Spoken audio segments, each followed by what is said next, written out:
Channel6.ca, supported by...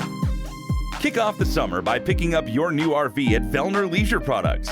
It's the best value you'll find for all your needs, from parts, servicing, sales, and financing. It's Vellner Leisure Products, the RV store in the corner with the fountain, Red Deer.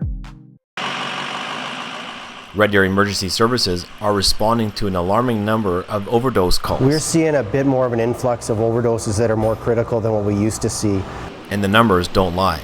According to the Central Alberta AIDS Network Society, overdoses are on the rise. In the first 6 months of 2015, we had 19 overdose deaths in the Central Zone. So that's 19 people who overdosed and died. That does not include the people who overdosed and went to the hospital. It doesn't include the people who overdosed and didn't go to the hospital. It just is the deaths. Responding to overdose calls is nothing new for Captain Tom Parker and his crew. He knows that will never change. But what continues to change is the cause of the overdose. Lately, it's become more deadly. We used to see, of course, your alcohol and some recreational drug overdoses, but as you've seen in the media lately, and it's across the country, we're seeing more things that are dealing with higher level opiates. We went through a ketamine spell a couple years ago as new people were experimenting with that, and now we seem to get more fentanyl-based overdoses that we were responding to. Fentanyl is in our community, and it's as we've all seen in the media, it's certainly a threat to the community and a very dangerous drug. So we haven't been as touched as heavily as some of the other communities, but we're alive to it for sure. So what is fentanyl? Fentanyl is a new formulation issue, so people are cutting fentanyl into drugs. People aren't necessarily buying things called fentanyl. They're buying heroin, they're buying oxy, they're buying opiates of some sort.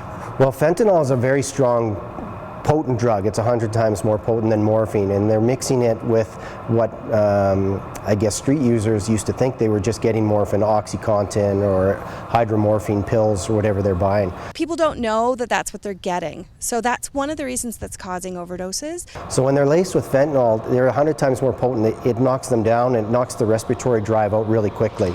So when we get there, we're finding people that aren't breathing.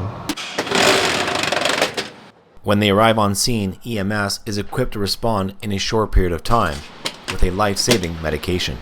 It's called Narcan, or naloxone is the chemical name for it. It's an antagonist for narcotics, so what it does is it kind of binds to the narcotic and allows your body to deplete it out of its system without it having a real effect on your central nervous system. Naloxone is truly life-saving medicine. There's no way that you can't get high of this. If I gave it to you, for example, and you weren't on opiates, it would make no impact on your day. But the impact it's had on saving lives on scene is staggering. What also has helped is the information provided by those who call in to 911. Bystanders are giving us more information on how the patient got to the state that they're in when we got called, and so it's quickly identifiable for us so that we can start our treatment right away. The important stuff around overdose is to remember that it's really important that you never use drugs alone, that if something goes bad, that you have a friend there who can give you a hand. If you're not breathing within a 4-minute period, that brain cells can start to die, so it's really important that if anybody is out there who has a friend who has taken a pill and that they are in distress, that at least they start breathing for them and start doing CPR prior to our arrival. It will help the survivability immensely.